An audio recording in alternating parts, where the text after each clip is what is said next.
warahmatullahi wabarakatuh. Saya dan teman-teman di sini akan menjelaskan tentang analisis penerapan manajemen strategi biaya pada UMKM Windmilk dalam meningkatkan efisiensi biaya produksi dan daya saing usaha. Perkenalkan, nama saya Muhammad Rizky Nugraha. Nama saya Rika Junadiansyah. Saya Sari Sakti Lubis. Saya Aisyah Najwa Bella Septiaska. Saya Salma Nur Hidayah. Saya Revan Ali Said. Di sini kami akan mempresentasikan hasil diskusi kami, yaitu analisis penerapan manajemen strategi biaya pada UMKM Windmilk dalam meningkatkan efisiensi biaya produksi dan daya saing usaha. Pada slide berikutnya akan dijelaskan oleh teman saya. Definisi JOCS. JOCS adalah sistem perhitungan biaya yang berdasarkan pesanan, di mana biaya produksi diakumulasikan untuk setiap pesanan yang terpisah. Rumus-rumus JOCS. Yang pertama, rumus HPP. HPP sama dengan ditambah BTKL, ditambah BWB, dan ditambah BOP. Yang kedua, ada rumus BOP. Tarif BOP sama dengan estimasi total BOP dibagi estimasi dasar pembebanan. Yang ketiga, ada rumus BOP yang dibebankan.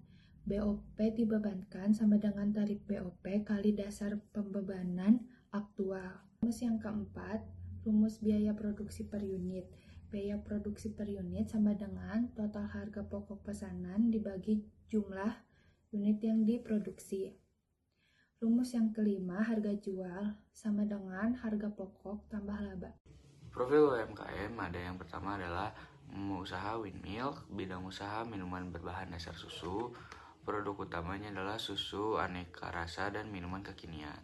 Target pasar yaitu pelajar, mahasiswa, dan masyarakat umum. Tujuan usaha adalah menyediakan minuman susu yang sehat, enak, dan terjangkau. Di sini saya akan menjelaskan latar belakang usaha. Windmilk didirikan karena tingginya minat masyarakat terhadap minuman kekinian. Susu dipilih sebagai bahan utama karena memiliki nilai gizi yang baik serta dapat dikreasikan menjadi berbagai varian rasa yang disukai konsumen. Dan selanjutnya untuk produksi yang dijual, yang pertama yaitu ada susu coklat, kedua susu vanila, ketiga susu matcha, dan keempat susu taro, yang terakhir cookies and cream. Untuk selanjutnya bahan baku dan proses produksi. Bahan bakunya yaitu ada susu, bubuk perasa, gula, es batu, cup dan tutup, serta sedotan. Untuk proses produksinya, yang pertama menyiapkan bahan, kedua mencampurkan susu dengan perasa, dan ketiga menambahkan gula sesuai takaran. Selanjutnya mengaduk sehingga tercampur rata, menambahkan es batu, mengemas ke dalam cup, dan siap disajikan. Atau BWB, dengan yang pertama ada susu dengan kuantitas 5 kg, harga satuan 20.000 dan perhitungan per harinya 100.000. Perhitungan per bulannya 2.400.000. 100.000 diperoleh dari kuantitas dikali harga satuan, yaitu 5 dikali 20.000 sama dengan 100.000, dan 100.000 dikali 24 hari jam kerja atau hari kerja didapat dengan 2.400.000. Begitu juga dengan selanjutnya ada bubuk perasa, gula, es batu, keju, dan oreo. Masing-masing dikalikan dulu kuantitas dikali harga satuan, hasilnya dikalikan dengan hari kerja, yaitu 24 hari dalam 1 bulan. Jadi total perhitungan per bulannya diperoleh Rp7.560.000. Selanjutnya ada BOP variabel atau biaya overhead pabrik variabel. Dengan bahan baku ada 4. Yang pertama galon dengan kuantitas 1, satuannya galon. Harga satuannya 5.000, perhitungan per harinya 5.000, perhitungan per bulannya 120.000.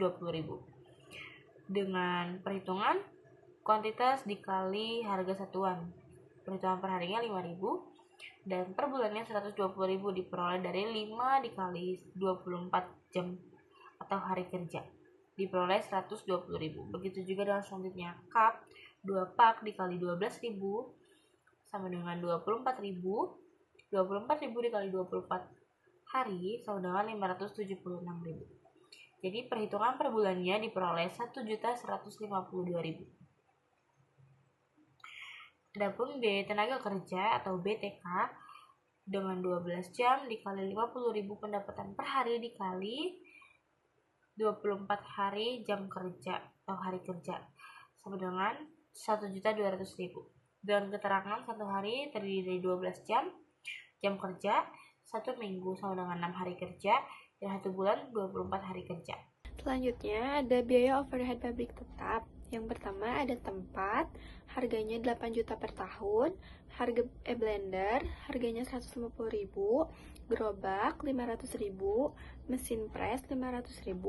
Total keseluruhannya ada 9.150.000. Total BOP-nya, BOP variabel ditambah BOP tetap. BOP variabel tadi 1.152.000 ditambah BOP tetapnya 9.150.000, hasilnya 10.302.000. Selanjutnya ada harga pokok produksi. Harga pokok produksi terdiri dari BBB dan BTKL. BBB-nya 7.500.000, BTKL-nya 2.400.000. Lalu ada BOP variabel. BOP variabel terdiri dari galon isi ulang 5.000, 1 galon tuh 5.000 dikali 24 hari sama dengan 120.000. Ada kresek 10.000 dikali 24 hari yaitu 240.000. BOP tetapnya ada tempat per tahun 500.000, tempat blender 150.000, gerobak 500.000, mesin press 500.000, totalnya 1.650.000. Lalu ada harga pokok produksi 80 cup per hari dikali per bulan sama dengan 23.040.000 rupiah. Total HPP satu porsinya 5.500, harga jual satu porsinya 12.000, keuntungan satu porsi Winmilk itu 6.500. Lalu di sini ada laba rugi, yaitu penjualan sebesar 23.040.000 rupiah, harga pokok produksi 11.610.000 rupiah, laba kotor 11.430.000 rupiah, laba bersihnya 11.430.000 rupiah. Harga jual per cup di 12.000. Keuntungan per cup sama dengan harga jual HPP per porsi yaitu 6.500. Jika terjual 80 cup per hari, maka 80 dikali 6.500 sama dengan 520.000. Jadi tidak rugi melainkan laba keuntungan sebesar 960.000 per cup dengan penjualan 80 cup per hari. Kesimpulan video ini yaitu metode job order costing merupakan alat yang sangat berguna untuk menghitung biaya produk minuman Wilmilk. Dengan menggunakan metode job order costing, kita dapat lebih memahami biaya produk minuman Wilmilk dari awal sampai akhir. Selain itu, dengan menggunakan metode ini, kita dapat melihat bagaimana biaya overhead pabrik dialokasikan secara proporsional ke setiap unit produk, sehingga bisa disimpulkan bahwa minuman Wilmilk menghasilkan laba bersih sebesar Rp11.430.000 per bulannya. Sekian pemaparan dari kelompok kami. Mohon maaf apabila ada salah kata dan kata-kata yang tidak mengerti oleh rekan-rekan sekalian. Wassalamualaikum warahmatullahi wabarakatuh.